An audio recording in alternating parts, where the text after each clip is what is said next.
Nilagdaanan ni Pangulong Aquino ang batas na nag-aatas ng paglalagay ng tamang label sa mga laruan. Ito ay ang Republic Act 10620 o ang Toy and Game Safety Labeling Law. Sa ilalim ng naturang batas, kailangan na i-display sa mga pakete o sa container ng mga laruan ang mga graphic designs at components ng laruan. Kabilang sa mga pinalalagay ang mga delikadong substance ng laruan na maaaring magdulot ng pagkalason, sakit at sugat sa mga bata at iba pang gumagamit nito.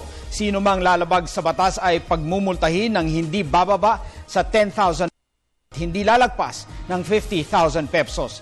Nakatakda ring makulong ng 3 buwan hanggang 2 taon ang sino mang lalabag dito. Samantala, inatasan na ng Bureau of Customs na kumpiskahin ang mga laruan na hindi susunod sa naturang batas.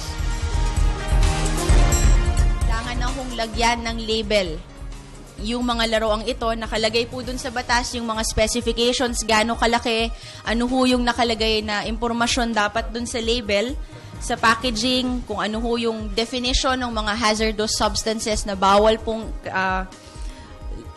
nakalaman doon sa laruan, at ano ho yung mga penalty kapag nag-violate po ng batas na ito.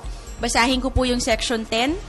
Any person who shall violate any provision of this act shall be subject to a fine of not less than 10,000 but not more than 50,000, or imprisonment of not less than 3 months but not more than 2 years, or both at the discretion of the court.